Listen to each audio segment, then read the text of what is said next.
Good afternoon.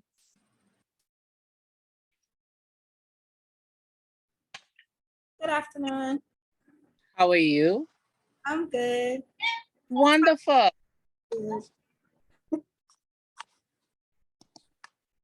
Miss Acho, Yes. I will be missing for the first 30 minutes of class. I have a PTA meeting. Oh, okay. Okay, so what I wanted to start with, I don't know if it'll take the full class and then we continue with the lecture next week. Miguel asked me to go over the assignment Okay. where you all need assistance. So let's wait on some more people because only a few of us are on now. Okay. So maybe by the time you finish, or you able to jump in. I can leave the laptop up, so I'll be in and out. Okay. So let me just wait on the others. Everybody else who here, if you want to pull out your assignment and start to, I guess, figure out what exactly where your issues are.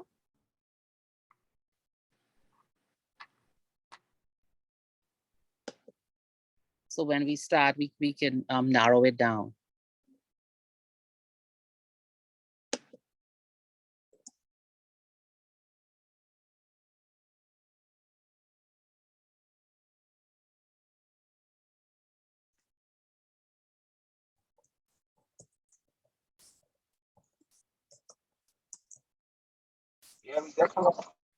Ms. Archer, Hi. I missed Hold on, last you week. too low. I missed the last week. Which assignment are we referring to now? The one that is due on June 24th, I think. Oh, the paper you're talking about. Okay. At the paper. Okay. Have you started it? I started some, but it's just I have to narrow down some stuff. Okay. All right. Well, let's wait for the It's so others. broad. Okay. Yeah, I'll wait for the others. And then Okay.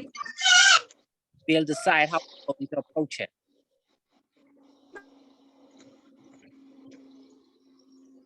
Okay. Okay, so let's wait on the others. Okay. Thank you. Okay, give them a few minutes.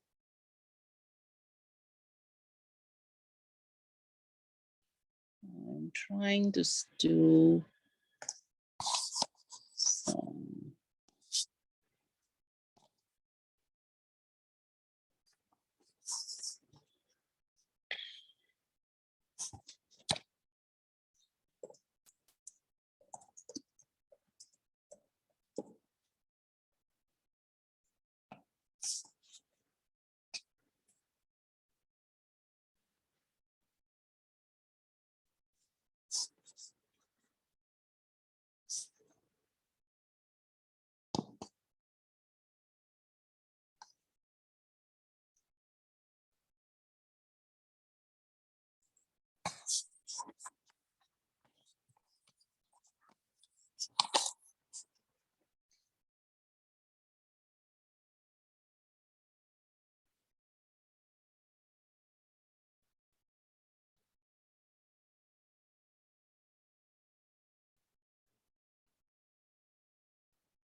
Hmm.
Time goes quickly. You see that? It's 6:36. All right.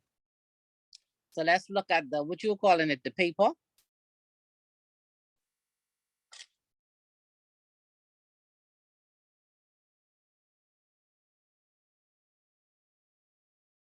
Hello. Hi. Hi. Okay. Yes, I just, ma'am. Yeah, yeah, the assignment. I just was thinking I see a mock exam came through too. I just was wondering which one you were talking about. no, the assignment. Okay. Okay. So if you read the first paragraph, what are they asking you, or what are they telling you? One second. I'm trying to pull mine up. One Okay. second. Okay. I mean, if anybody else has it up.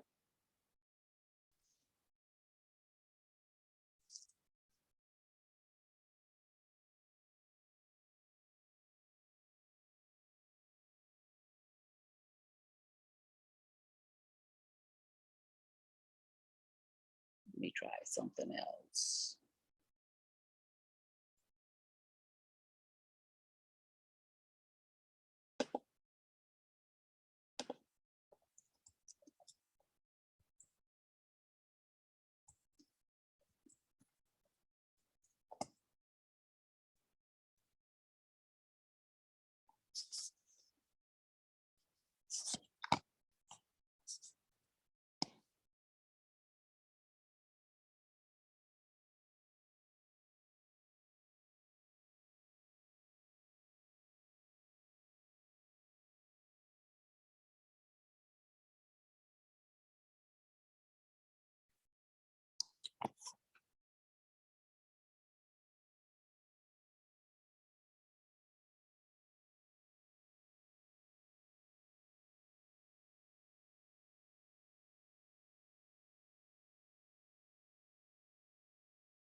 You found it, Katura?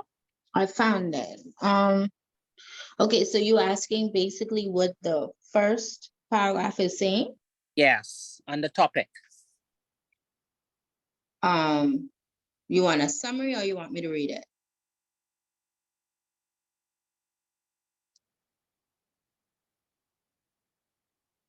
Hello?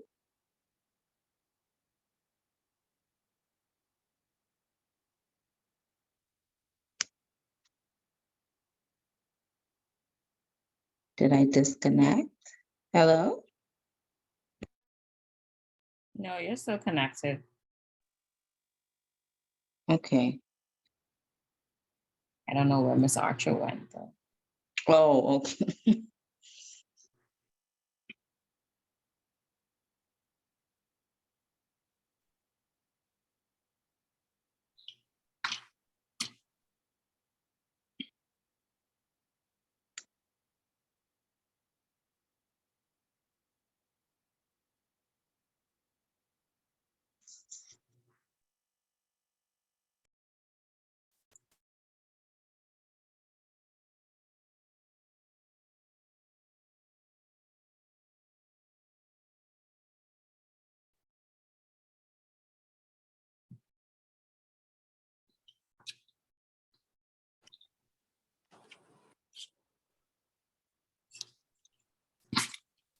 Hi, my thing just went, internet just went down. You said anything, Katura or Nikita, that I missed?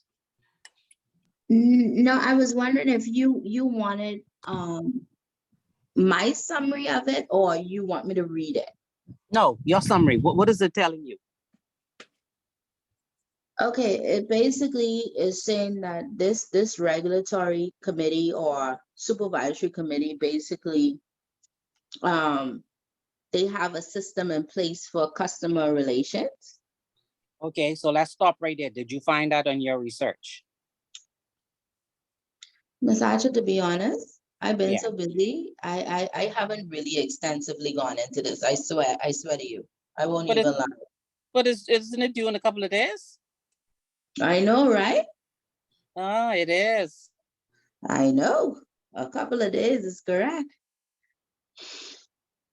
I was screwed if it was due on the 10th. I've been so busy with work. But I'll get it done. I don't know if anybody else could speak extensively on it. Words. The hardest thing is you haven't researched, you need to find reference material. I Okay. think what Go they're ahead. saying, what I gathered, they're just trying to, I guess, set the stage to show that the relationship between financial planner and the customer is important to the organization. That's where that's where long-lasting relationships are formed and loyalty, and eventually it helps the bottom line of the organization from those relationships. Excuse me. That's what All I right. Okay, partly. Anybody else?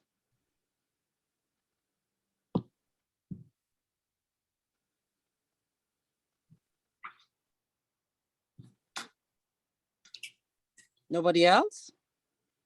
Ernest?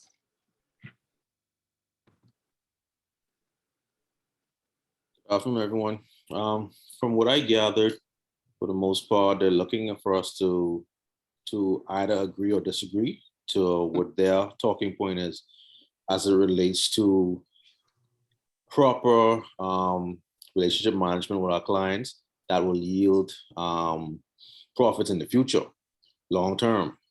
What they're saying, essentially, the media is saying, well, hey, banks now are looking at, let me get this profit now, opposed to cultivating our relationship over time. So they're looking for us to say yay or nay as it relates to what's more effective.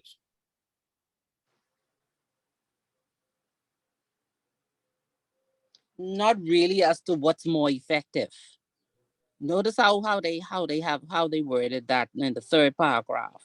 However, media comments have suggested that our institutions, that's banks, investment companies are placing greater emphasis on increasing profitability in today's competitive market.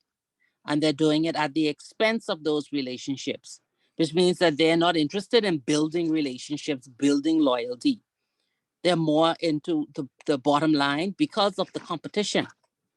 So the thing is, do you agree or do you disagree? So the two first things you have to find out is, one, what does the Basel Committee state about banks and their relationship with their clients? That's the first thing you have to know. And then the second thing is you need to find out what these media comments are, because the stance that you take will depend on the media.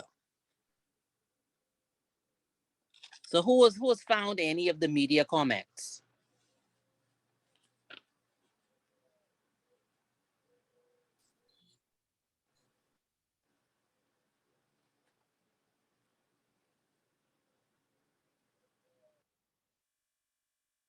So I approach it a slightly different angle.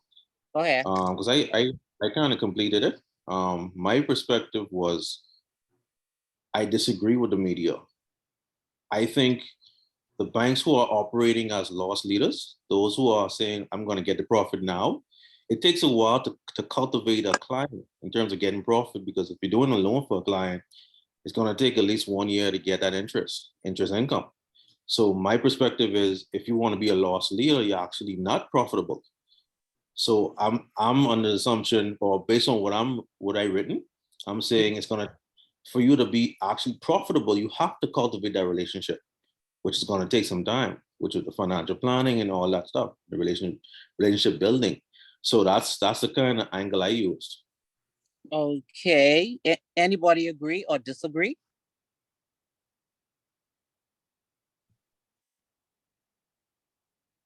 What do you do, Ernest? I am a loan officer. Okay. So does your institution focus on profitability or building relationship? We do both. You do both. Right. And how has that impacted profits in this competitive market? So not to go into too much details with Fidelity, but no, if no, you I look don't at, need, but I'm trying to, right. So right, go ahead. So based on the market, right?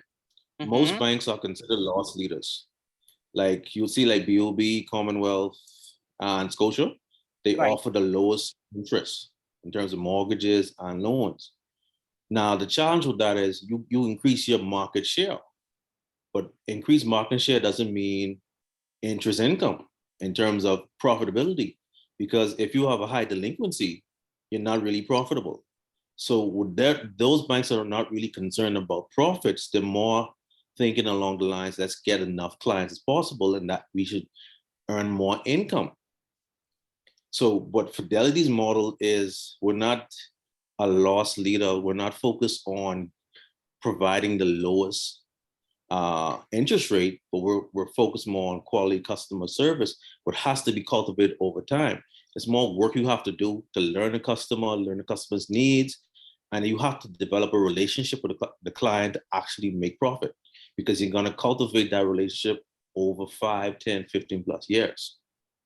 So with us, we believe that that's the only way for you to be long-term in terms of profitability. Because if I offer you, let's say, the lowest interest rate, and another bank offers you a lower interest rate 6 months down the line, if you don't have a relationship with me, you're going to go to the bank who offers the lowest rate. But don't they do that So in any event? most of our clients focus on loyalty, because Fidelity does not offer the lowest rate in terms of any of our products. Okay, so let me ask you, what's your market share? Say it again. What's your market share? In terms of, well, Fidelity is primary government and private, but we have the lion's share in terms of market share of government workers, which is 90%. Mm-hmm. Right. Our market share is higher in the government space But in terms of overall clientele, we're not in the higher end, which if you factor in government and private. Right. Okay. All right.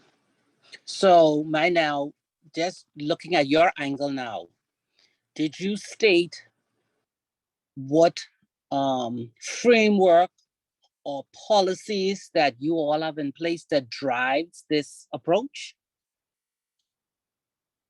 Yes. Yeah. So I mentioned a few things as it relates to building my case on the importance of relationship building. So I mentioned the customer relations, the customer relationship hierarchy. I talked about that. I talked about the client life cycle as it relates to when they first started their financial journey, and then when they're almost done, completed. And I also talked about Maslow's hierarchy of needs. So basically, it's focused on finding out exactly what is the client's need and how can we satisfy that need over their lifetime.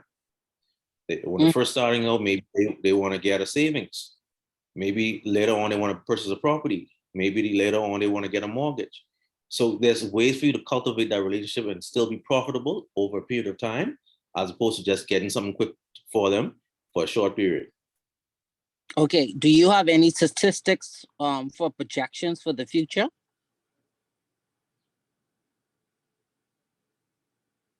I got some research, but as it relates to zeroing in on my Fidelity, I didn't put any of that in it, but it's kind of broad. I got a lot of information from the internet as it relates to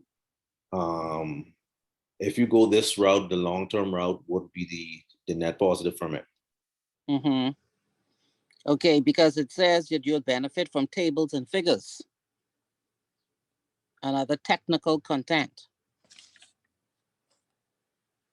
So for you to argue that you disagree with the statement, you're gonna have to be able to more or less to prove to the marker that your approach, and when I say your approach, your institution's approach in the long term will focus on the growth of the client base, the loyalty of the client base, and the build up to being profitable and increasing your market share. So you're gonna have to throw some numbers in there. Understood. Yeah. Let me ask you another question with regard to building this customer relationship. And you said you have a hierarchy. How is that done? Is it done manually or is it automated? How is that relationship built?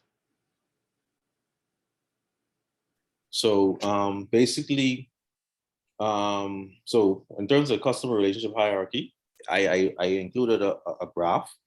What at the very bottom, you have the product vendor. That's someone who's only taking orders from a client. So if I go into a bank and say, I want this, that, and that product vendor is saying, okay, I got this, I got that, and I take orders. There's no real relationship building there because they can go to any other bank and get that same level of service because every bank is offering the same product.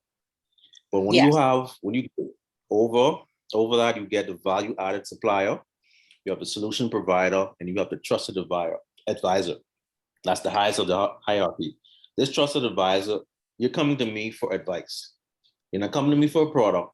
And maybe my advice would lead you to a product, but you trust me to say, you know what, I'm going to steer you in the right direction because this is the way to go. But if I don't trust you to be my advisor, I am more along the lines of jumping from bank to bank where I just need a product pusher. So I'm still on your line, which is not bad.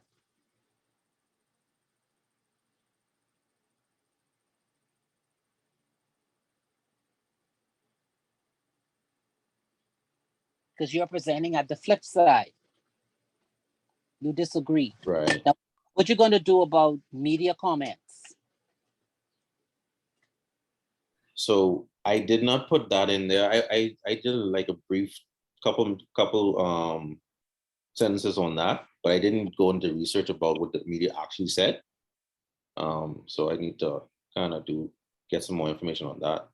Yeah.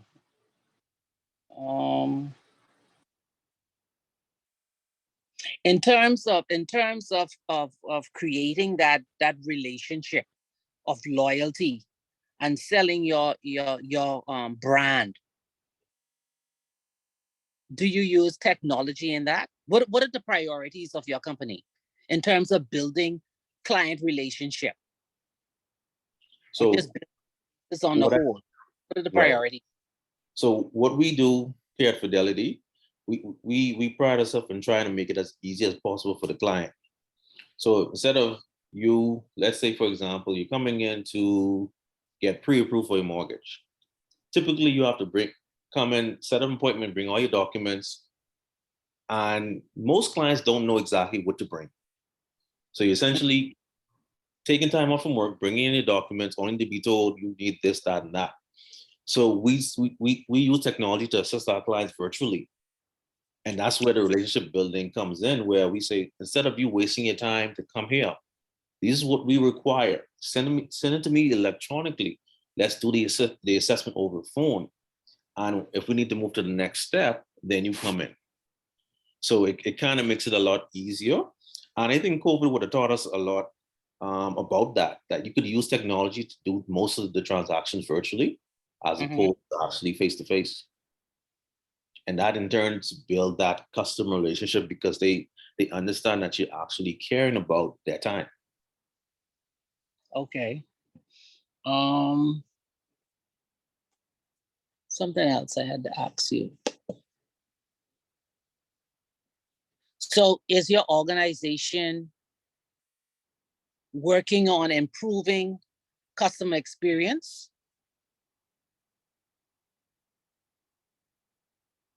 So in terms of the first part, what I kind of talked about was I did some research about the Basel community or the Basel community. And I found out that it mirrors exactly what central bank guidelines are. Yes, on in the customer experience. And what I realized, this is the way Fidelity's model is, where there's a channel of accountability. So if a client has a poor customer experience, they have a medium in which they could contact the head office and file a formal complaint. Correct. Mind you, some banks make it difficult to actually go through that process, but Fidelity makes it extremely easy. They have that labeled in every corner of the bank. This is the number to call, this is the email to call to make sure that you log your complaint so we can have it addressed. And every branch has a dedicated complaint manager who actually is a neutral and deals with the client's concern and finds a solution. Now, I worked at Commonwealth Bank before, and I've never seen that type of care to the customer experience as it relates to Fidelity. So mind you, all client banks are governed by the central bank, but I don't think every bank takes this complaint system seriously, because once a client understands that their needs are met and their concerns are addressed, they in turn become loyal clients because, okay, this person really cares about me and my situation. I'm going to in turn become loyal to them. What's the response rate? They have the medium to make the complaints, but how do you know how they respond, how quickly they respond? Because I send emails all the time now. How I normally don't get an expedient response. Do you guys? It should be within 24 hours. Oh, okay. So Maud is not in this session now, but Maud is actually the manager of the complaints department. So she deals with that. Okay. And she does a very good job at actually making sure that we respond within 24 hours. Oh, okay. Okay. Okay. So Ernest, you sound like you're on the way. You're just missing a few things, some statistics, some tables. a little bit about what the media had to say about the financial sector. You can look and see what the regulators had to say. See, just do an internet search on the governor and see what he had to say. I know your CEO is always in the papers, so that shouldn't be hard. But sound like you're almost ready to send your paper off. Thank you. I appreciate that. So I actually wanted to get some advice from a lady who works at Central Bank to kind of get some insight on how they do it. I sent it to her. I was just waiting on her response. But I appreciate that. I'm gonna add these stuff on it as well. Okay. All right. Who's next?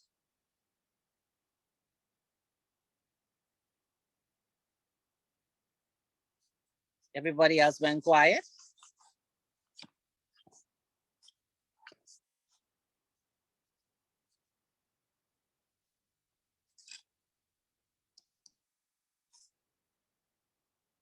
Nikita?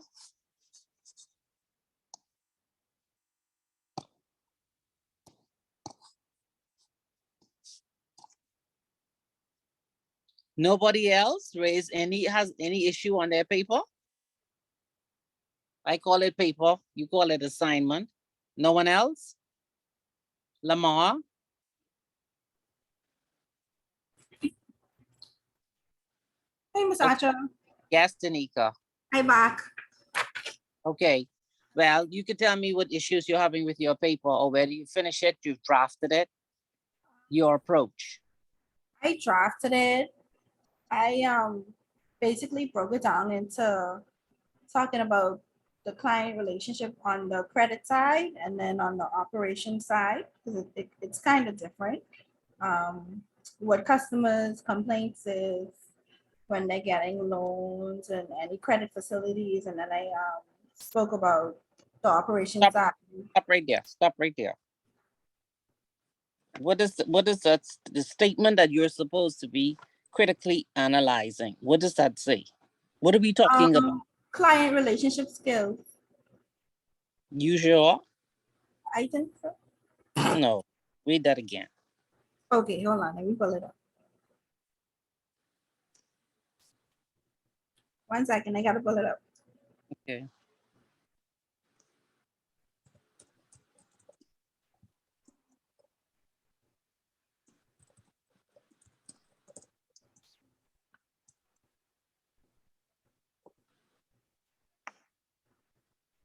Okay, it said to critically analyze the issues arising in the development of your relationships with customers. Hmm. In the light of the suggestion, please indicate where you feel personal emphasis should lay and how you should deal with the situation. And what is this suggestion? It was talking about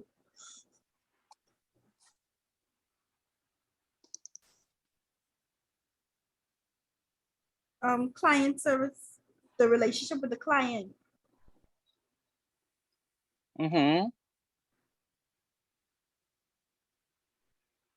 Yeah.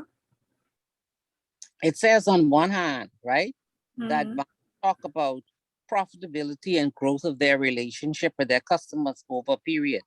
Right. But they said, however, the media has made some comments suggesting that the banks are placing more emphasis on making money because it's such a competitive market at the expense of relationship, which means that the banks are no longer focusing on creating that loyalty with customers. All it's focusing on is the bottom line. Do you agree or do you disagree? I agree. Okay. So now you say you did a draft. So tell me how you approach it, because that's what the question is asking you. Well, I kind of spoke on that, but then I included, like I said, what customers issues with banks and why they feel like the bank is so focused on profit. So I kind of tackle it like, okay, for example, I gave with the getting a loan, like most customers feel like the bank really isn't interested in their best interest when it comes to the interest rates. Like a lot of customers feel like the rates are high and they don't feel like the bank kind of works with them. Like the bank just trying to make the profit of high interest. If I'm making sense? Yeah, it kind of. I trying to see or understand why you're writing it from the customer aspect.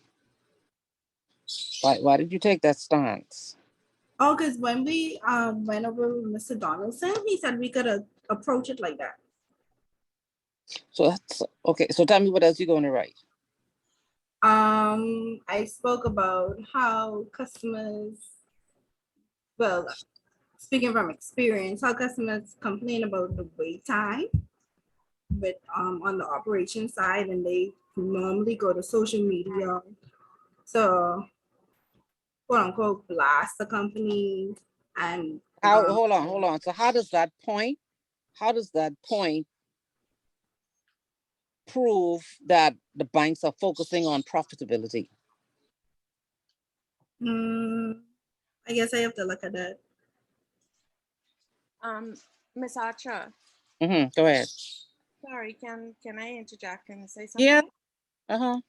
So I don't work in a financial institute, a bank or a credit union as such, but I, from when Mr. Donathan explained it to us, because I'm a customer of a bank or bank, I took it from a customer standpoint, like where I feel. Yes, you can.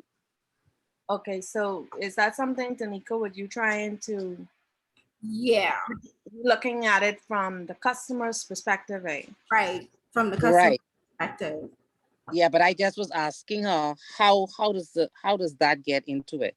You see, remember how Ernest approaches on him speaking about complaints and ombudsman had to do with the whole framework and strategy and policies that their company has in place, working towards that growth of the relationship. So in the way in which he has approached his paper, it makes sense. Okay, so from a You're customer, on the opposite side. You're on the opposite side now. You are telling me that yes, the banks are just interested in making money. They're not interested in building a relationship. So you're talking as a customer. right? So now you need to prove to me, if I'm reading your paper, you need to prove to me that that is what the banks are doing. Well, what I did, I went through their financial statements and I compared previous years. And then I researched. It's so hard getting information from from our banks here. Like when you call, you get transferred all over the place, right? So I sent emails to see if I can get some information regarding their policies to see if they're actually, what's the word I'm looking for? If they're actually delivering their promises or delivering those policies to the public. Like, okay, good. And then I did where I feel like I did like an analysis, like age demographics and how they're catering to their senior citizens. Because basically, how I look at it, the banks are moving towards digitization. In fact, they already have.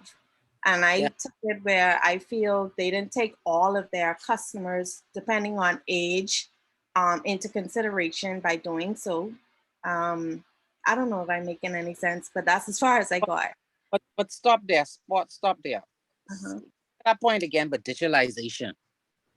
Because, okay, it's saying that the media comments suggest that they're focusing more on profitability, right?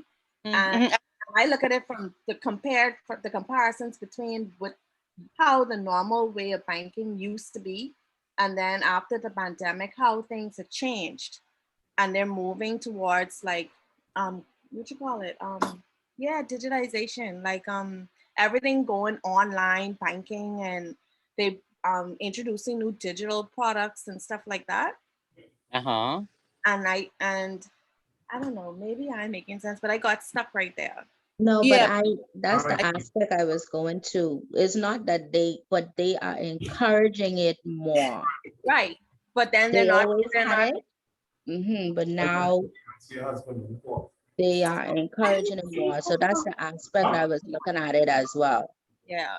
And like I feel like they're not taking in consideration their senior citizen clientele who probably aren't tech savvy and who don't have access to um like smartphones and computers and stuff like that. So it's a disadvantage to those particular customers. Okay, so let me hold on before you go on with that point. Mhm.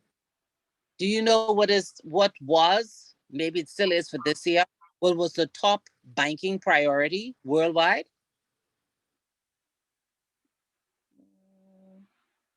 Do you know?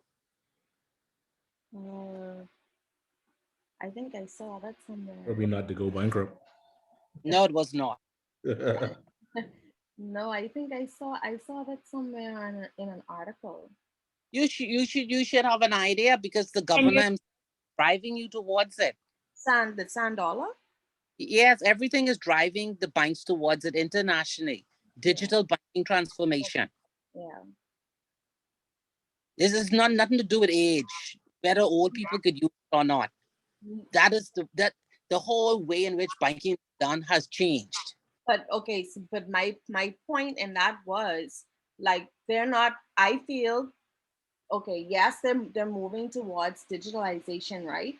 But they have to Uh-huh. still factor in their age demographics of their customers. How are they gonna build a relationship with their customer, or how are they gonna, I don't know, make it easier for those persons who aren't able to do online banking and digitalize and all that other stuff. Like there's still going to be customers who don't know how to use it. And I've interviewed quite a few persons, and I took it from different age brackets to Uh-huh. ask them about their customer experience and how they feel with their bank.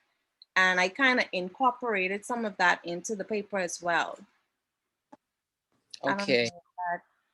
No, I hear you. As you talking, I'm thinking.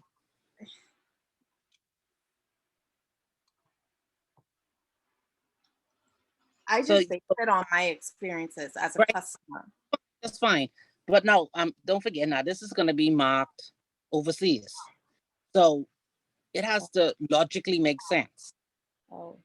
So I'm just looking at the point now where you're talking about the elderly. I mean, and they not having know how to use the technology.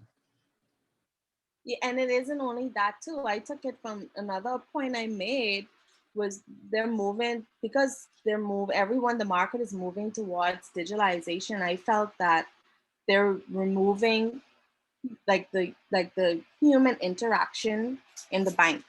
So if you're trying to build a relationship with your customer, I would feel that the best way to do that is through communication. If as a customer and you trying to get in contact with, let's say, your loan officer or trying to find out information regarding your account, they send you to these online these branches based all over the country, like different countries and stuff like that, and most times you don't get any results. You still have to go into the bank to deal with it. So I mean, I don't know, I'm all over the place with this paper. Don't go all over the place. That's exactly how I That's was. how I feel. Like I keep. Oh, yeah. Because you haven't narrowed it down. Right. Listen to what you're saying. You haven't narrowed it down. Okay. This is what the question is saying. The question is saying that the media has done their research and they're out there saying that the banks are not interested in building customer relationship, which is the way in which the Basel Committee has more or less tempered the banks, that you have to build relationships and put systems and policies in place. Rather, the media said what they found out is that the banks are not doing that. The banks are just interested in the bottom line. Do you agree with that or do you disagree? Is that what the bank is doing? Okay. If I agree, if we agree as a customer with the media comments suggest, Mm-hmm. how else am I going to I mean, from what other point am I gonna take that? Like, how am I gonna elaborate and expand on that without having that kind of access from from the bank?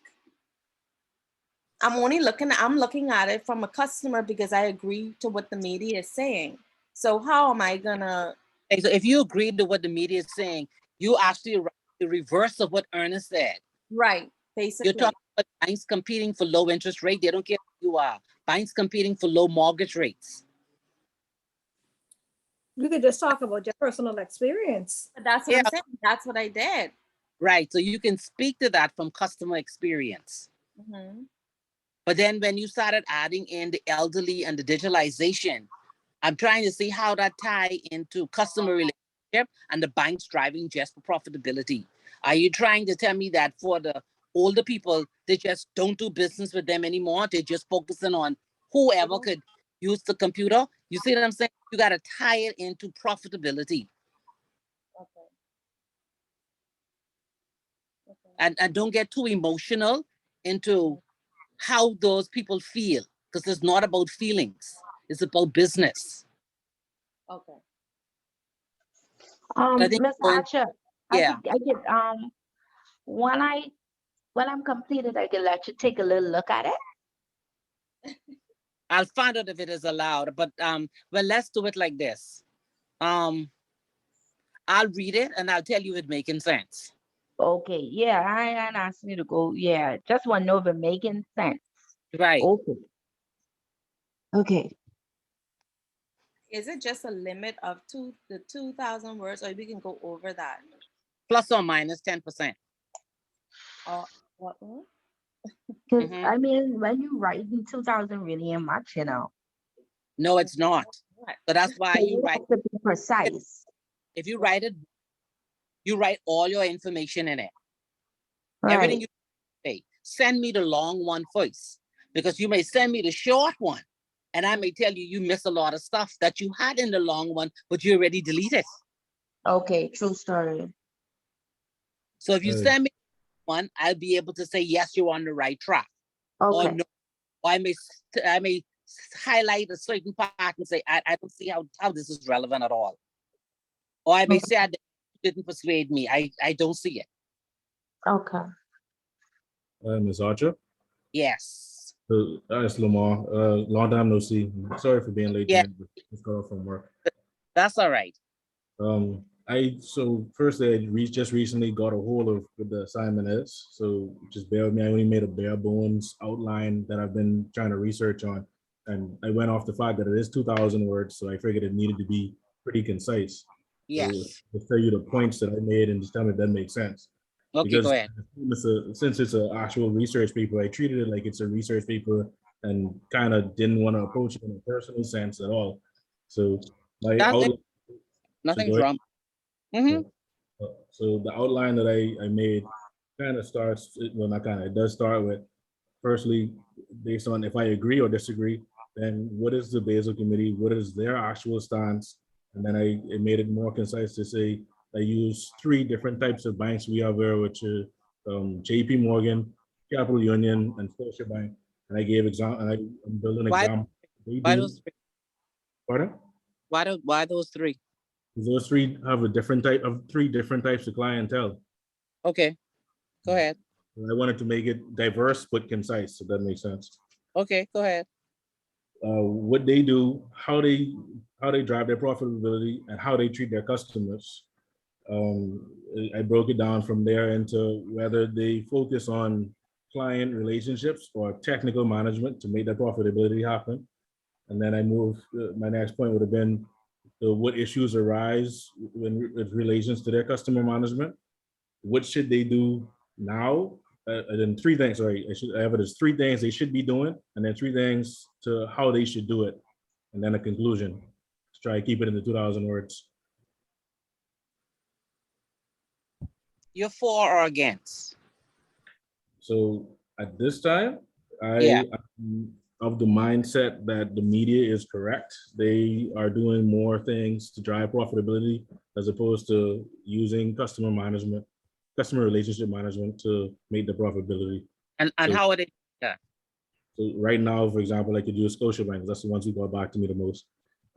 As you would know from just the media, from just the news, you know, they've closed branches, they're consolidating and cutting down on staffing to raise their profitability.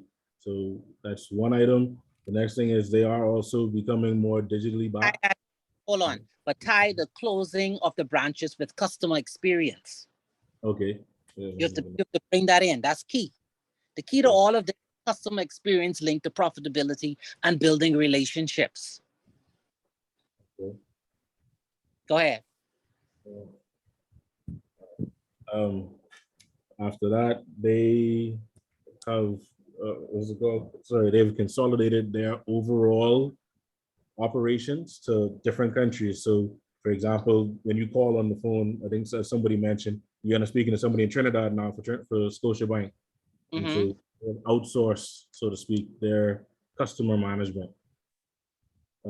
Also, because of private banking, my private banking officer mentioned to me. So again, with that point, you're going to talk about the customer experience because it's not about relationship no more. Exactly. Okay. Next one. Like I said, the other two banks haven't really gotten back to me yet, so I'm still building. Like I said, I just found out about it this last week. So I'm okay, still, right. That's fine. But do you think that will work? I know you'll find with Capital Union, they'll be on relationship management. Clients will have a relationship manager because that's private banking.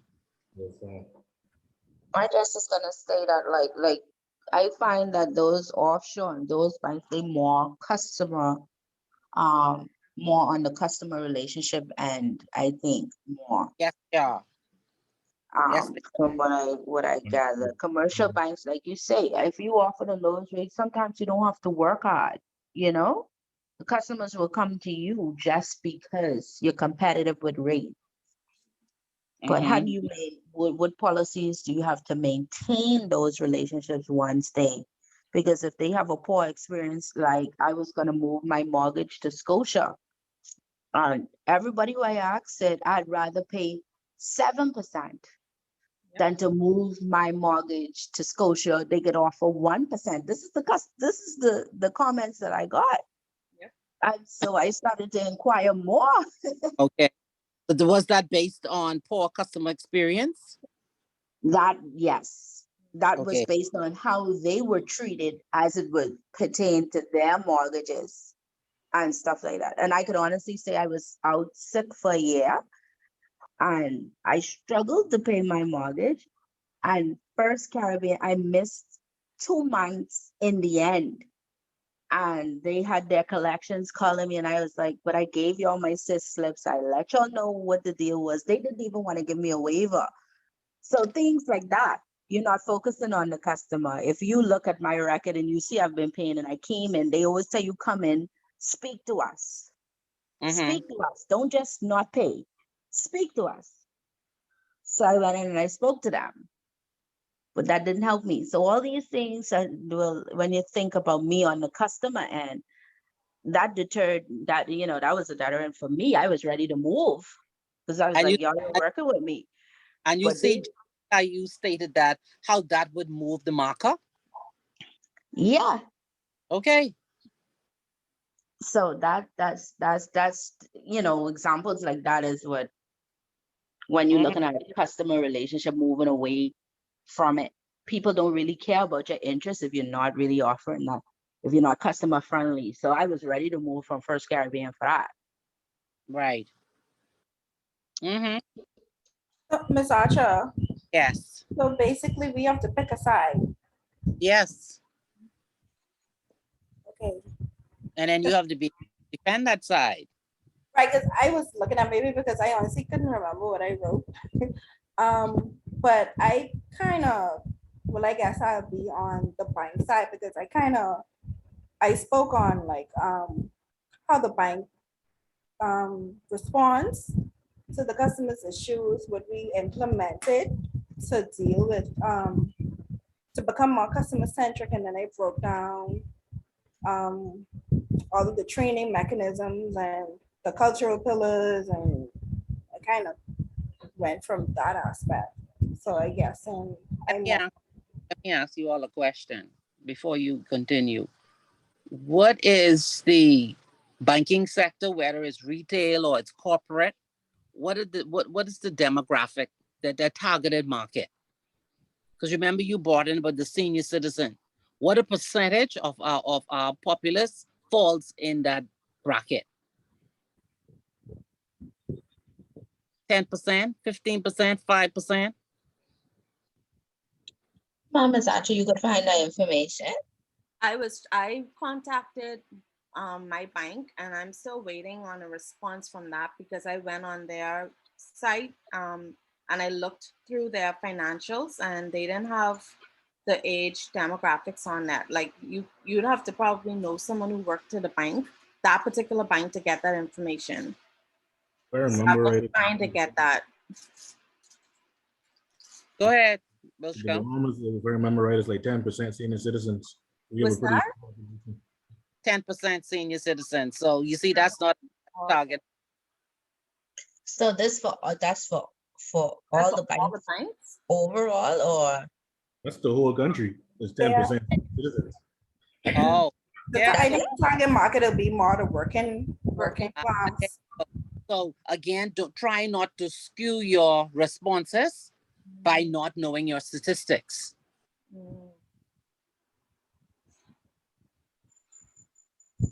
Because think about it now. I can argue this on both sides, for and against.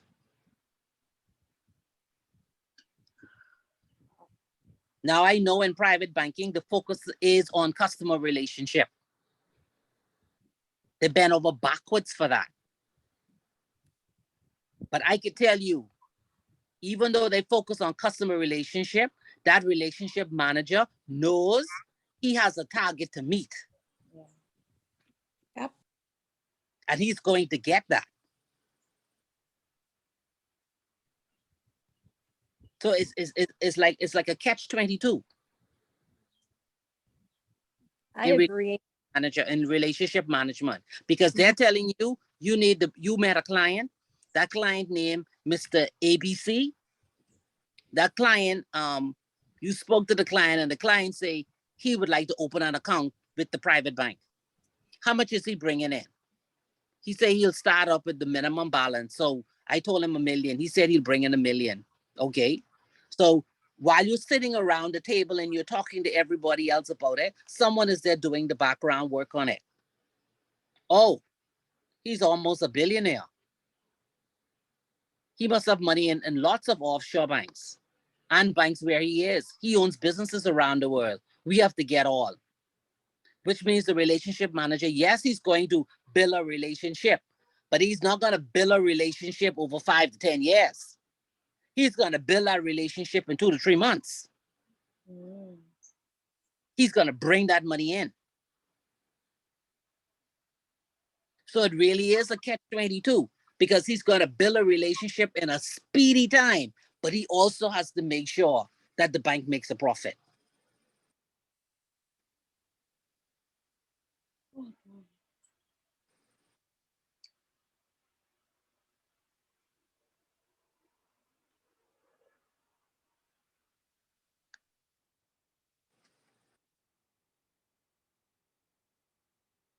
Shanika, you're very quiet.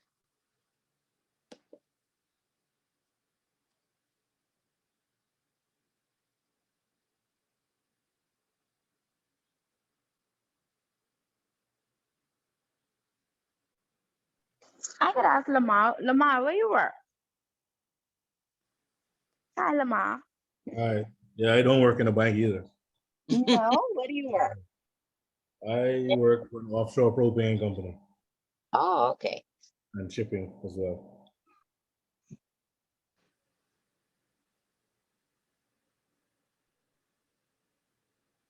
Okay, so Deloitte has this pamphlet it's on the internet.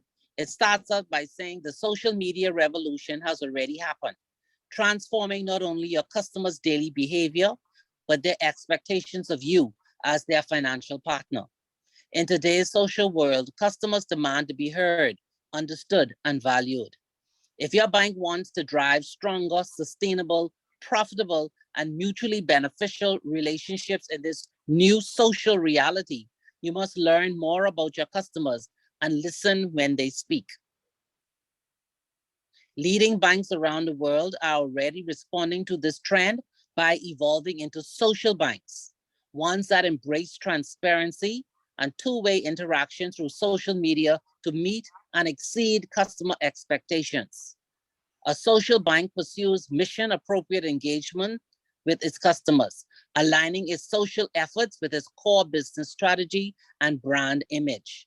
It builds the organizational capabilities needed to process customer insight and adopt change management strategies that let it react to its input in meaningful ways. Canada is considered one of the world's most socially connected countries, with over 50% of the population using social media tools. And this presents a tremendous opportunity for Canadian banks to learn from leading organizations and industries as they push the envelope by transforming into social banks. So the transformation that you see happening in the Canadian banks here is all on this digital platform as they transform into social banks. Hence, you see like the thing what you said about all of the senior citizens, that's not the target market. The target market is those young and up and coming customers.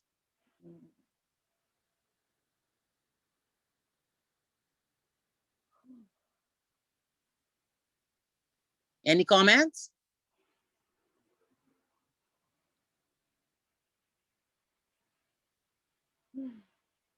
Why? What's that there? That's now. What's that sigh? Because I gotta rewrite this whole paper again. Okay, let me read a little bit on the next page. It says, since the launch of Facebook in 2004, banks have increasingly adopted social media technologies. In addition to launching Facebook profiles, most major banks have also adopted Twitter as a new marketing and customer service avenue. While these steps are necessary, banks are beginning to understand that those services are simply the tip of the iceberg. Social, in fact, has a lot more to offer. Then it goes on to the anti-social bank. As opposed to consumer retail businesses, banks are traditionally perceived to be non-social, and for good reason. In today's heavily regulated environment, banks are understandably sensitive to the reputational risk inherent in social media. This makes it difficult to think of engaging in two-way dialogues with customers or expanding the scope of customer service through social channels. Often banks recognize the benefits of enhancing their social capabilities, but are unsure where to start. Discussions on how to build a more comprehensive strategy are often cut short by statements like, our customers don't expect us to be social. We already focus on connecting with our customers through the branch. Differentiating through social media is impossible for banks. We are too bound by regulation to explore this space. So this way of doing banking in terms of just profitability is the way in which the banks are moving internationally. Because they're focusing on coming generation. But that's just it, Ms. Archer. In doing research and trying to find information, like they telling you that yeah, the banks what are you trying to say? The banks aim is to make a profit and all that, or to be profitable, right? But they still factor in, they find ways to focus on their like to include customer centric environments for their customers, even though they're still trying to aim for profitability. Like in most of the research I've been doing, that's what I've been getting. And that's what it is. You're right. So how would I tie that? I mean, so if my stance is they're focusing more on profitability than a relationship with me as a customer, how can I back that up? if the researching I'm getting is like saying they are focusing on their customers, still remaining profitable. Well, don't forget now, this question is saying for you to critically analyze. Okay. So you're going to take it for and again. But when you start out, you're going to state what your stance is. Okay.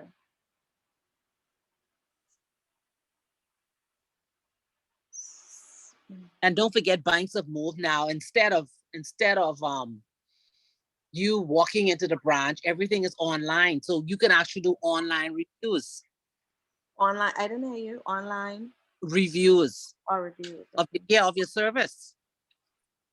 That's how they do. That's how they build their customer relationship. This is not you sitting and talking to me. You could send your reviews in electronically.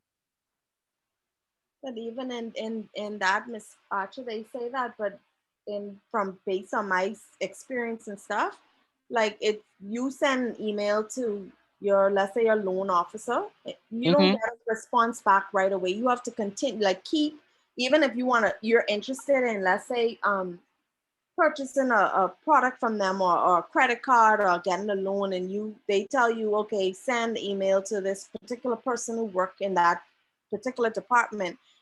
Most times you don't get a response. You have to keep sending emails, or you have to call, and then they redirect you to somewhere else. But So, you know what that is? no. That's supervision. That's what? Or supervision. Oh, possibly. Mm-hmm. And I say that because my son does credit in Canada, and it's all done from home. Wow. And he has to call a client. If he calls a client today, that's on his checklist for tomorrow. Mr. Smith, I called you yesterday in reference to this product. Are you interested? Can I provide you with the thing? And he has to send in his statistics every day. Wow. That's poor supervision. He cannot leave something. Yes, well.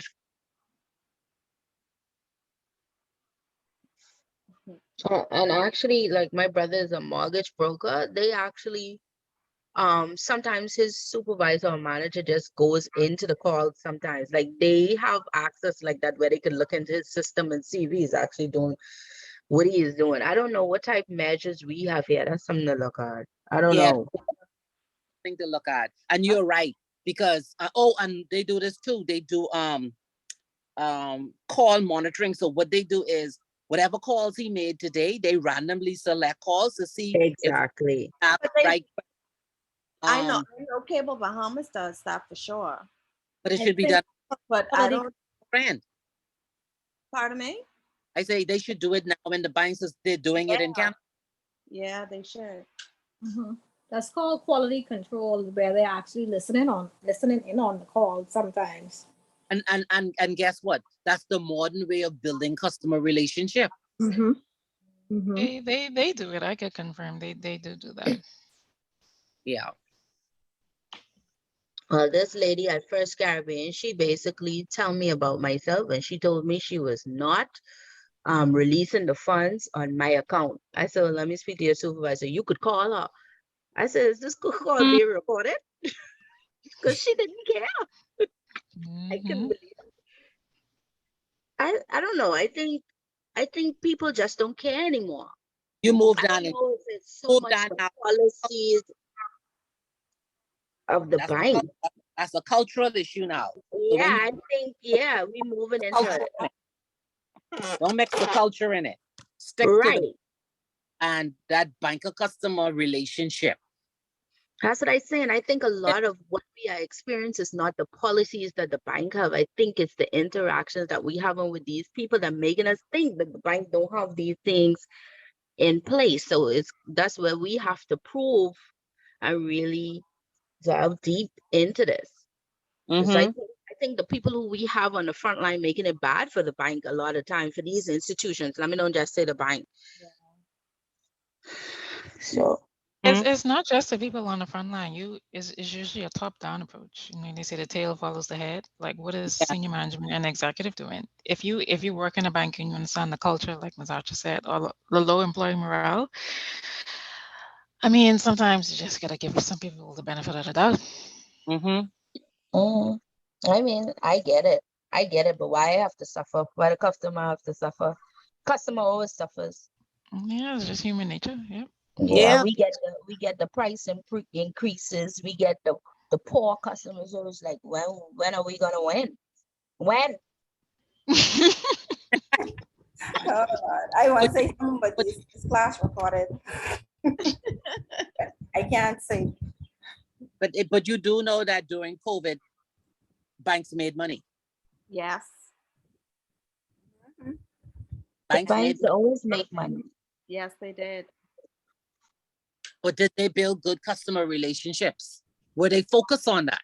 But see, that's my point. Whether they focus on customer relationships, we need like in most cases, the bank is always going to win because we as customers, we need, well, I don't know if I should say we need to go to the bank or we need to be, we have to use the bank, but in most cases, they're always going to be customers of a bank.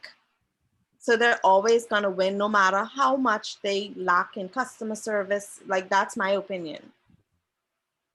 Mm. I don't know if your mattress could work. Maybe we No, should go back No, to that. not with the crime level. well, Gotcha. like some people, but Because they take away. I know for one it particular became bank, they discontinue. You don't get interest on, let's say on certain savings account. I don't know if it's all savings account, but I know like a savings account used to get a particular, I forget the percentage of interest. I know from my bank that you don't get interest on your savings account anymore. They don't give you that. But yet I still I still have to go to the bank. I still put my money in there. That makes sense. mm-hmm. But So are you a the bank always win. that's the first thing you have to ask yourself. Are you a loyal customer? I guess so. 'Cause not all customers are loyal. They go based upon the rate. Like Scotia advertised today, you could get a car loan and pay over 9 years. Mhm. Well, that car will stop running by 3 with all the potholes running. So I don't know how it works. No, Scotia can't get me. No. Mm-mm. That's the last bank I'll go to. They tried to get me too, Katura. That was No. mm-mm. Uh-uh. And mind you, it sound pretty because it's giving me some cash back too. Whoa. Yeah. Whoa. They was calling me on my job and I don't even know they know what a lot of information on me. They almost had me, boy. Uh-uh. You're all So too that much. says something in itself. If you can't get somebody on the rate and you giving them money back, you need to really examine what's going on. But I don't really think they care because, like you say, they will win in any event. Yeah. But is Scotia that bad? Yes. All banks are that bad. All of them. No, I think Royal Bank take the cake, but Exactly. Scotia is I, bad. I never had a bad experience with Scotia. I mean, I only have I left from Scotia to go to RBC and I made the biggest mistake. I should have gone to Commonwealth Bank. Well, basically, Scotia, what I find, their loan process, they don't really make it easy. No. it's long. It's a long It's process. not as easy as, say, Commonwealth Bank or BOB. First Caribbean was easy too, but now they made so many internal changes. Yeah, I think they could have done up to a certain amount for a loan. Now they reduce it. So anything I think over 50,000 or something, they have to send off to Barbados or something to a Yeah. table. All Canadian banks follow the same model just at different times. Yay. Oh, okay. They all follow the same model. Well, but you know why? Because the Bahamas is so small. There's too much favoritism. Yeah, but Commonwealth Bank don't have to send nothing off nowhere, no foreign place. No, we So don't. they don't have that much red tape, even though they supervise by the center, but they don't have that much red tape. No, but I'm saying that's a Bahamian bank. Thank you. That's what I'm saying. So that's Right. why people would opt more for Commonwealth Bank or BOB. You gotta look at their business. So Commonwealth Bank doesn't really issue mortgages. They're focused on consumer loans. And that's what I tell them too, because when I went for the mortgage, they want give me 9%. It's just a I was 9%. gonna say, we do issue mortgages, it's just not a focus, and then I wouldn't recommend the one going to Commonwealth Bank for a mortgage because the rate is so high. It's so high. I asked them, I said, why is it so high? Unsecured, you'll give me 50,000 unsecured for 11%. Not no That's more. my point. Yeah. Well, not no more. But Yeah, So okay, at the time, okay. they was ready to give me that. But listen now. So apart from Ernest's employer, which domestic bank focuses on customer relationship? I think Sealy and Co. Sealy, orthopedic, all of them. Yep. I think BOB tried. I think Commonwealth does. I think they've really been focusing on that lately. Like everything is customer service, customer service, customer service. So it's more or less domestic versus international. Yeah, Yes. for sure. Isn't that a good way to approach your paper? Ernst, how you feel about that? Which part? You feel like the domestic banks cater more or are more customer friendly than the international ones from your I've been- experience? I've been waiting on my turn to tell you I'll come to Fidelity. I agree with Fidelity. I just don't have a mortgage or loans with Fidelity, but I actually like the experience at Fidelity actually. I do. But I that's don't what want this any more loans though. This is about the experience. Are they focused on experience? Are they focused on profit? And I know we could all agree based on our conversation just now that the international is based on profit. Archer, Commonwealth is focus on both? Commonwealth is profit too. We just prove that because they don't even want your mortgage. They'll give you a car, they'll give you unsecured, but they don't want that long term. They want to make their money quick. Let me get that in 5 years from a car. Let me get that loan in 3 years from an unsecured company and the 3,000 vacation. I want to empower the Bahamians. I give the woman the whole speech. I say, man, you don't want to empower Bahamians, man. You don't want us to be landowners. You don't want us to come for school fee and vacation money. But hold on. Let me ask you this. When Scotiabank and RBC reach out to you and offer you new products, isn't that a part of building a customer relationship? That they're actually calling you to say, we have a new credit card which you pre-qualify for? No. What'd you call that? Entrapment? Yes. Yes, they ain't doing us a favor. They trying to get their portal products on. They ain't doing that for us. They doing that for them. Now, if I felt like that was for me. Katura, I want to comment on your last comment when you're saying the banks don't want to empower the Bahamian people. They only want to give them loans for what we call frivolous spending. But have you ever went on social media and see the amount of comments from customers, disgruntled customers who were declined for loans? They don't ever say why. They don't ever say what kind of loans they were applying for and they were declined. But oh boy, they get on social media platform and they destroy the banks. Have you ever seen a comment like that? But that's why I don't like social media. I was just gonna say you have to take social media posts with a grain of salt because they don't never tell the folks No. are on social media. No, and see, when I speak from experience. I don't speak from what I hear or what I know. I sit down in a bank and I spoke with them and went extensively into some things to them. I give the woman a whole speech because nothing she was saying was making sense to me. Right. Another thing was during the beginning of the pandemic. Remember those furloughs? Right. Yeah. And you remember how that turned out and bit a lot of them in there behind. But actually, everybody was saying how Commonwealth did so good for them. I think Commonwealth put money back on their account or Yeah, something for- like that. With the catch to Checking that, with them now. There's a caveat to that. though. that was the catch to Checking that. with them though. now. Check the on ca- them. They're maxed out. They Yeah, cannot get They anything from gave they else. gave back them. They gave back money in 3 the months. current They extend came back those 3 months loans. payment. Right, but Uh-huh. they extended their loans though. Yes, yes. Which means they But make money off customers had the option, if they didn't want it, they could have, we reversed it if they didn't want it.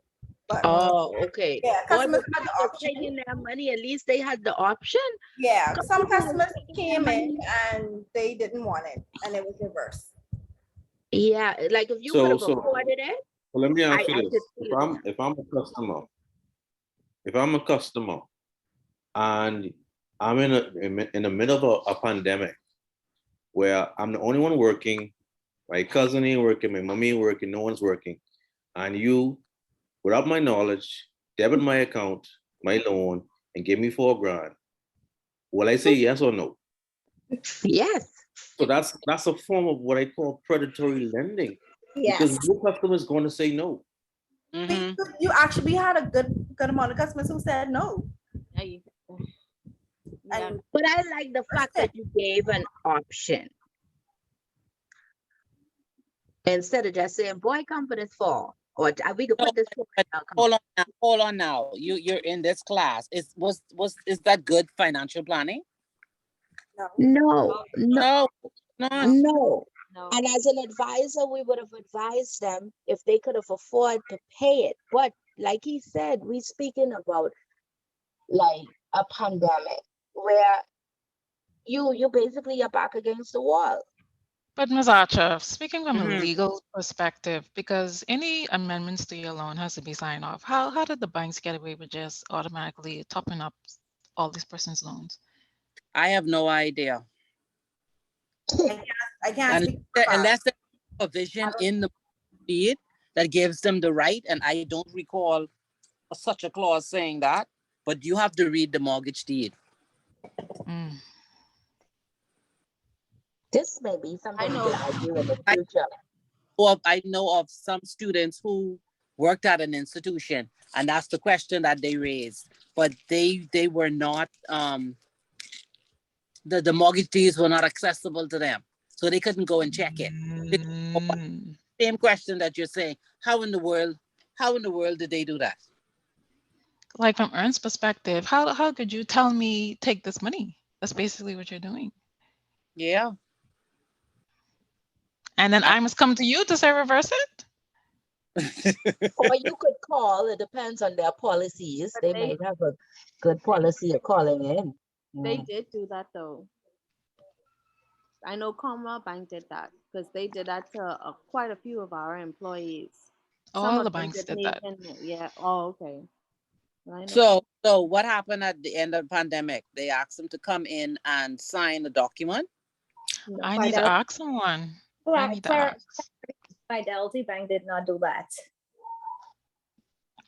Great for Fidelity. No, because they're building customer relationships. Yeah. Remember, Right. they're not giving you more debt. They're building a relationship, and plus they work towards helping you to save.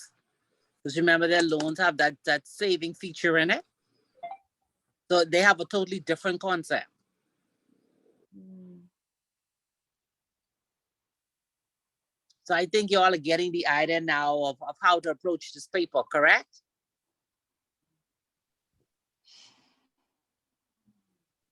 No, y'all going sad again? Correct. But you said we could send it to you. Yeah, send it to me. Let me see if it's making any sense. Okay. Does this due when? 24th? That's next week, right? Yeah. Yes. So sound like certain peoples will be writing all weekend.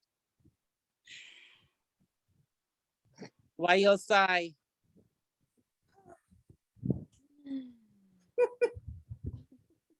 It's only 2,000 words.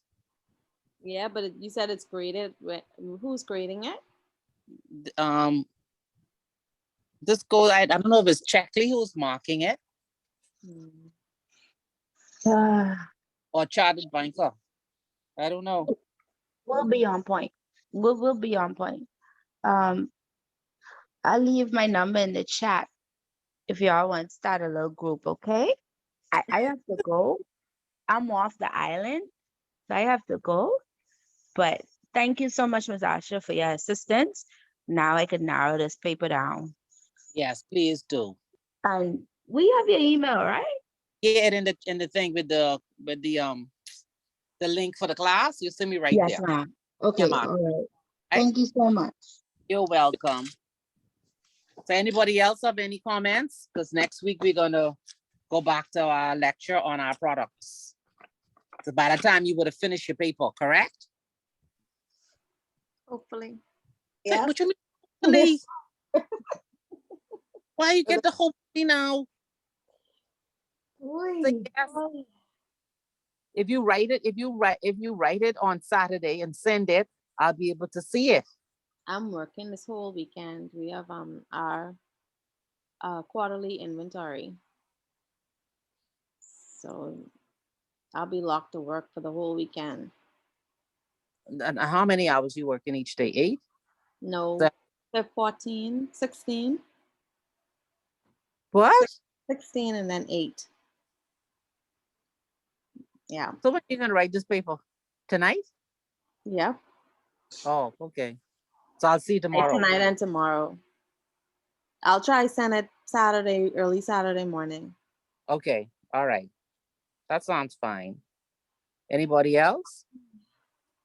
Ernest, you almost there. You just have to put some more meat to the bones and then narrow it down. I can send mine tonight, Miss Asha. My draft. They can send Okay. All right. Let me read it and see if it's making any sense. That's fine. Anybody else? Yes, I'll send you mine as well. Okay. All right. And let's see your approach. But you see how interesting this topic is? So that when you write it, don't write me something that could put me to sleep. You see how Ernest gave his passion and his verbal attestation of the goodness of Fidelity. I need to read that in all papers. He's a loyal and happy employee. Wow, we need more of those folks on the front Yes, line. he is. Mhm. I must raise a flag to him. Mhm. All right, I missed it, man. I came in late. So did I. Yeah, he had. What happened, Ernest? I was telling Mom she missed it, but that's when you passionate about what you do. Yeah, he is passionate. And you have a buy-in. He has about to say he has a buy-in because he believes in their strategy. And he not only does he believe in it, he does it every day. Yeah. Yeah. So question, Ernst, because I missed it as well. Have you worked at any other bank? And if so, what's the difference in culture and atmosphere? And why do you think you're better at Fidelity as opposed to any other employer? Yeah, so I worked at Commonwealth Bank initially for 6 years. And the reason why I joined Fidelity, I had the opportunity to sit in a financial coaching session with my first trainer prior to me joining Fidelity. And she was coaching a client. And the stuff I learned in that session, I'm like, wow, this is a different side of banking. We're not focused on just making the money, making the profit. We actually are trying to get the client to the quickest path to wealth. Where it's the first time I'm hearing about a savings component that's earning 5% on a loan. So instead of doing just a loan for you, that's a bundle of savings plan that you're earning 5%. And this coming from a bank that Commonwealth Bank was giving 0.01% in interest on your savings account. So I'm like, my mutual funds are averaging around that same 5% range. So I'm like, okay, they're actually focused on making sure that the client builds wealth. So I was sold after that. I assume they do the same for their employees as well, correct? Yeah. Yep. So you all should have a lot of long-term employees on average. On We- average, The older one, mixed. It's mixed. Right. So older you ones are long, 30 years, because we have persons who are retiring after 30, 40 years. So with those Okay. ones, but the millennials, the newer ones, you know, we tend to bounce around. So you Yeah, have we're the problem generation. Yep.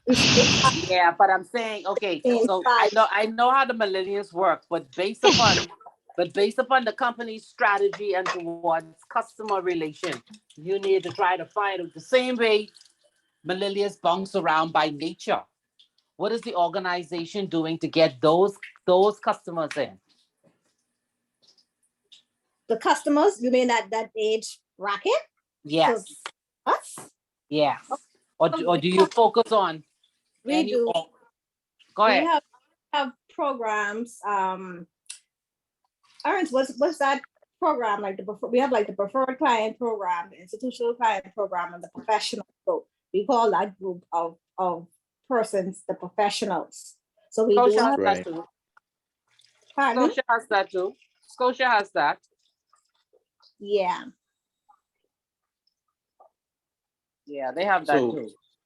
so now here's my concern about that. A lot of persons paint millennials or anybody younger than age 36 with a broad brush. There's a difference between a millennial and a Gen Zer.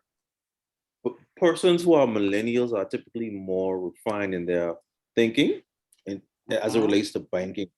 A lot more millennials are more informed.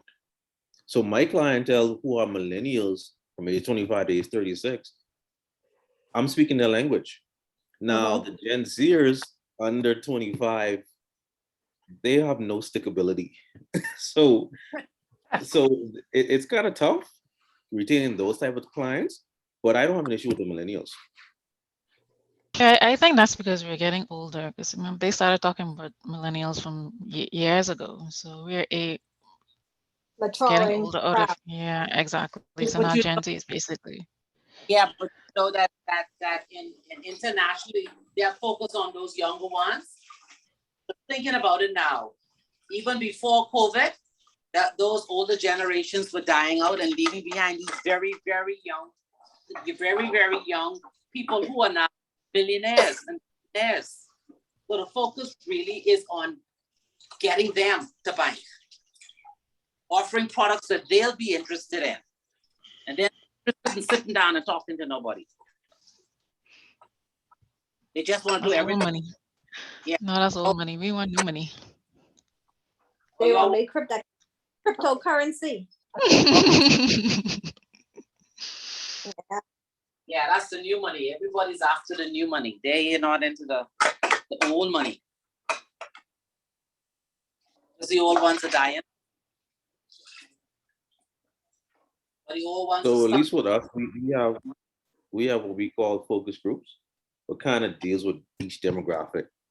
Me personally, I'm the president of my millennial focus group. So my focus is to deal with the caters to millennials. But we have other focus groups that deals with digital side of banking and every different customer bracket. So Okay. that's the way we kind of deal with it. Yeah, because each sector requires a different strategies. Yeah, you have to approach them all differently. Otherwise, you won't make any money. Yeah.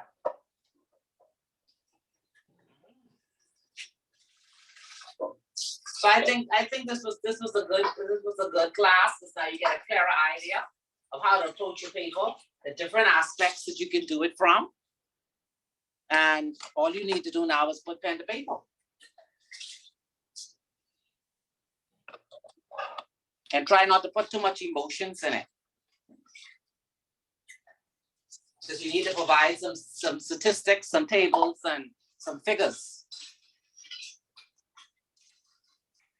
Maybe what you can do is also refer to some of the central bank's monthly or quarterly reports There's some statistics in that sometimes. I don't know if you'll be able to use it or extract from it what you need to prove your point.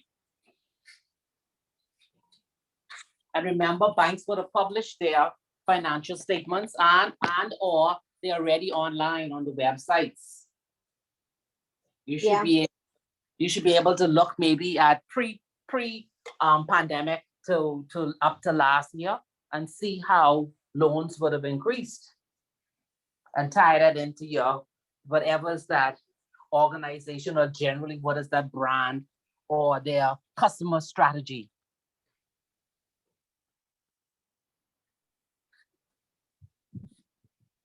So that'll also add a little bit more strength to your paper.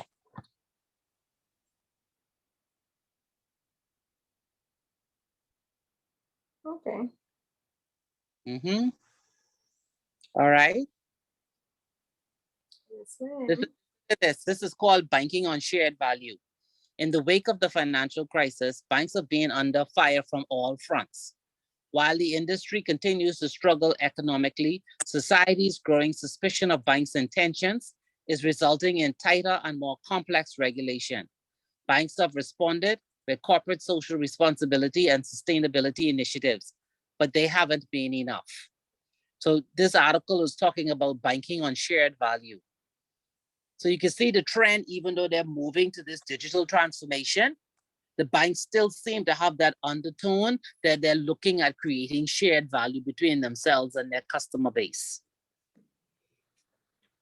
But of course, you know, the media always focuses on just profits.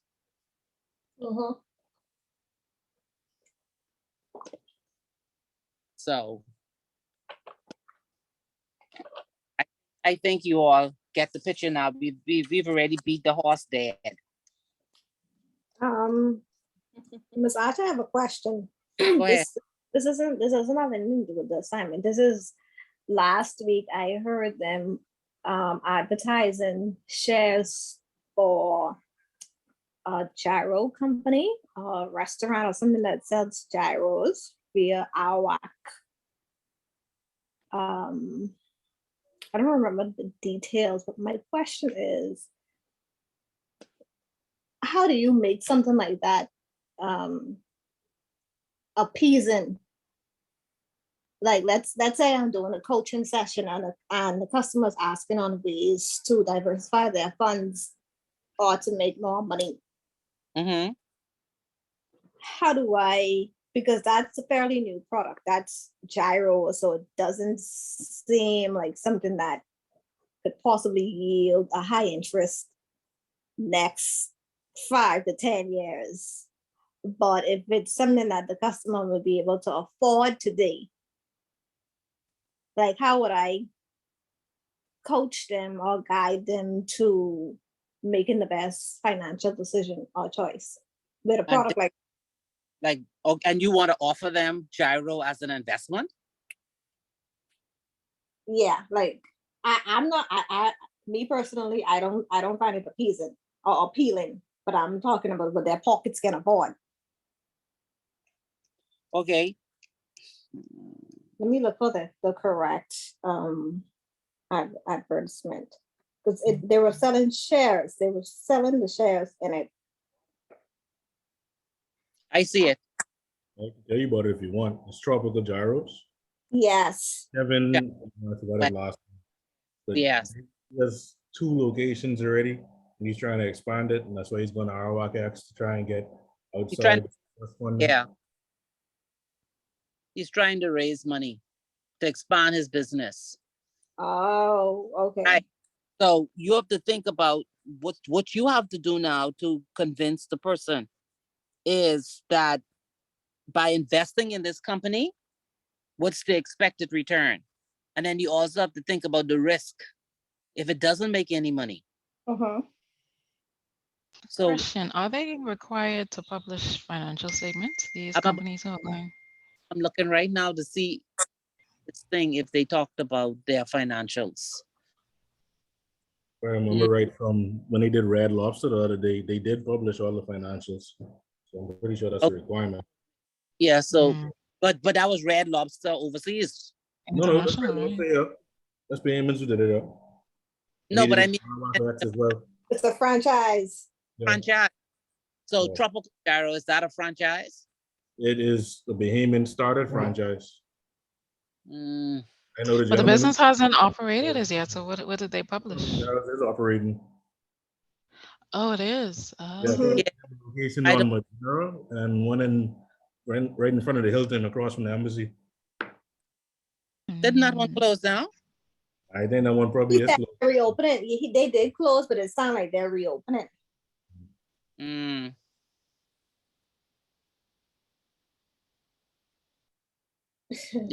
Say how much they're looking for, but it's there's a risk, Yeah.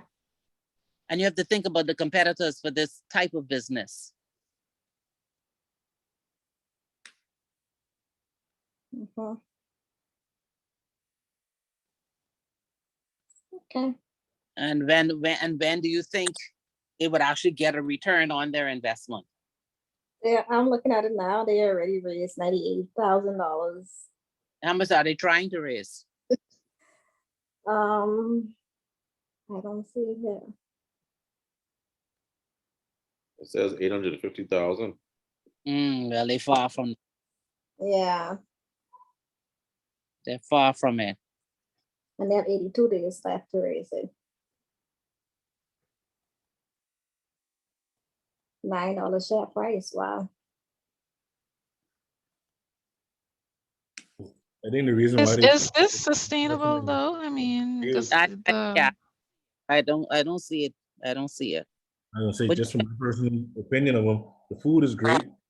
The problem they have is I don't think they know anything about I don't think they really know anything about business. So it's, Mhm. it would have already been a much bigger operation. Because it's at least been like 10 years they've been around. Yeah. Really? The company was, let me see. The chef name, Kevin Culmer, Tropical Gyro's founder, CEO, and executive chef. The company was created in 2015 and has been able to survive. Culmer's 60, who has 30 years of culinary restaurant operations experience, said, we've been going strong.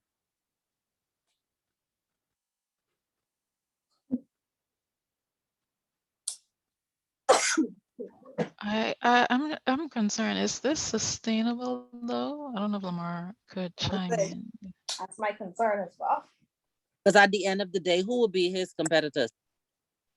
Who are your customers? If you're asking for $1 million, who's coming in to buy food from your establishment? He said his You're competitors relying on this. were the Greeks that sell the euros, the gyros. Now the Greek zone don't taste like his own. No, he didn't. No. He did spin that he puts on his own. But those Yeah. were in competitors. But I don't like his own. Are these gyros being exported? Are they being sold in the food No. store? I just don't see how you're getting your money back. Oh, no. Okay, it says here that in the first year of business, the company gained a profit of $13,000. And now 7 years later, the company has earned 2.3 million in sales. They have an M. M means million. I don't know how. The company is averaging $600,000 in annual sales at its Rosetta Street location, having outcompeted other gyro businesses in their business district and survived the imposed COVID-19 restriction. Now, you know, gyro is a Greek thing. Yeah. They know how to make that. Uh-huh. And in my personal view, certain things just shouldn't be mixed up with certain food. You know how we try to put a little flair to everything? Yeah. Yeah, certain things just don't go together. And this is an investment. So, Ms. Yeah. Archie, you don't like it? No. Mm-mm. No, I don't. I don't like the taste. Which one you had? Which one? Uh-huh. They have different flavors. 'Cause they have Yep. different. The meat itself, Uh-huh. I can't stomach it. It's You the way mean it's, you mean the lamb? yeah. I can't, Oh, I can't. they have chicken and different stuff. This guy, he has Oh, no. I mean, I haven't had it in a while, in like a couple of years. Mhm. But from what I remember, it wasn't bad. No, I don't like it. I don't like the way it's cooked. Up with this is a question that, based on the original question for how she should market it or manage it to give it for a client, how should she research it in case, for example, the client came to her and said, should they invest in this? Yeah, so she has to first determine whether or not they're gonna get a return on their investment. And if so, when? And Jessica, we were discussing this now. She had to talk about the risk. If you invest, be prepared that the other entities may not be successful and you will lose your investment. Because he's looking to build a franchise.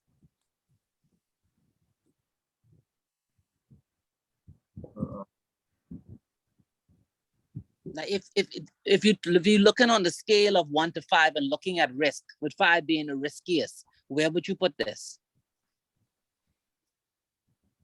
I would put this at 5.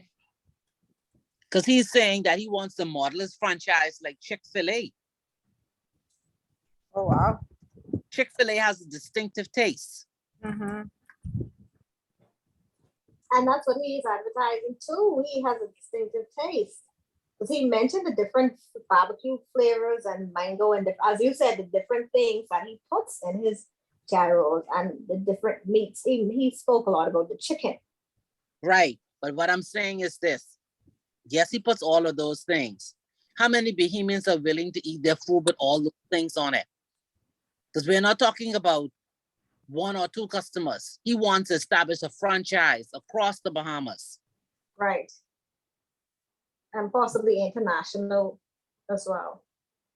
So how many people will eat food with all those things on it?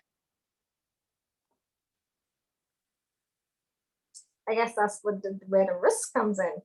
Exactly. And then who's going to be his he's saying just the Greeks. It's going to be more than just because it then depends on what category his food falls into. Will he be competing with Kentucky and Burger King? Because you're talking about gyro and some fries. Chicken and fries. Or he could be on a bun. Yeah. Chicken on the bun. So these are still going to be his competitors. Unless he takes these gyros and he puts it out in the Cable Beach area, where he can compete with Mexicana and all the rest of those restaurants. So as to where he positions it, how he markets it, and who is his targeted market. And that will. So there is an opportunity for him to make money, but he will have competition. I got you. Yeah. Now, when he says he wants to do franchising, I don't know if he's trying to go like to Grand Bahama, to Abaco, to the islands that have a lot of international tourists, giving those islands an option. And then maybe opening one in Florida or 2 in Florida. Right. But he's going to need more than $850 to do that.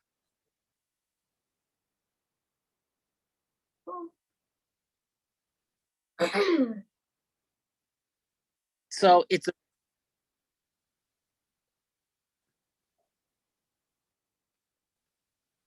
is risky.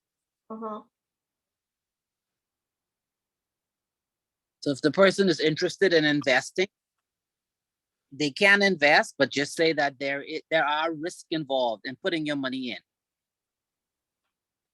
Okay. And you pros and give them the con and let them decide. Okay. Remember, whenever you're investing, if you go to invest your money, an investment advisor will ask you whether you want to take just a little risk, medium risk, or a lot of risk.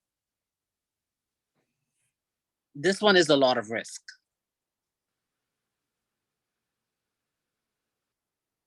The returns will be high if he makes it. If he makes it? Yeah, if he makes it. If it is successful, the returns will be high. Mm. But after what time period? It depends on 1, his location, 2, his pricing, 3, his taste, and whether or not he could provide good quality service. Because you know how Bahamians go, and tourists. If service is bad or poor, they're not coming back. Right. The place is not clean, they're not coming back.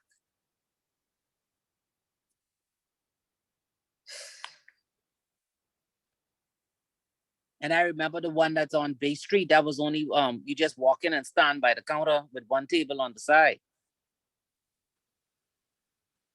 Mm.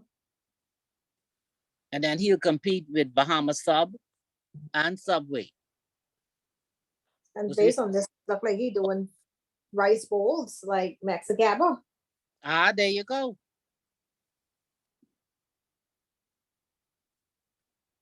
Mm-hmm. But he can't just have one location, not after raising this amount of money. He's gonna have more than one. And so everything comes down to where. The location is key to get a good return. And that hasn't been shared either, right? Like, does he have a location secured? Some No, I don't know. Palmdale. But with Palmdale, that's not gonna raise much money. No. so you don't even know where the locations will be. So you're No. not, you know. But don't forget now, you invest in and you leave it to management to make the decisions.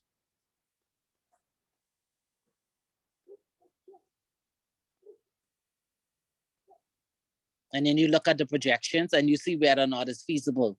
And you make a determination as to whether or not they'll make any money and when will they make money.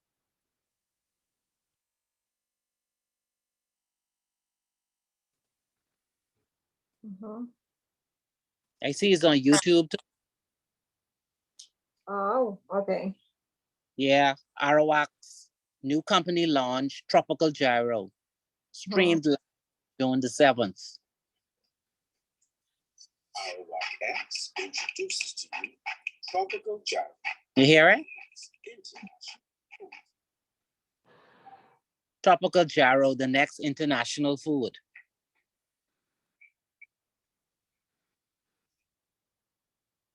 Mm-hmm. And you're going to find that more companies are going to be coming through our Arawak X for funding. Oh, so they're trying to get funding. Yes. Oh, okay. They're trying to get funding to expand their business.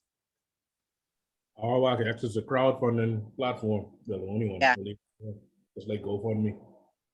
Oh, Yeah. okay. Okay.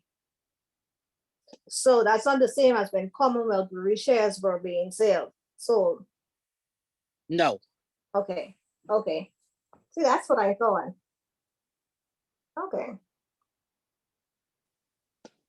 Yeah. No, that's different. He's just trying to raise funds. Mm-hmm. Okay. Whereas when Commonwealth Brewery offering shares is offering shares as an investor, you become a shareholder. Okay. That's what I was thinking with this trial thing. They were looking for shareholders. So I added, I was not understanding. Okay. Thanks for that. Mm-hmm. All right. So I'll look for those papers, and then next week we will do the products that we offer. A lot of these are on the offshore side. Some of them are in the you'll see them in the domestic banks being used as vehicles for financing. So we'll talk about those next week. All right. Yes, ma'am. Okay. So have a great week.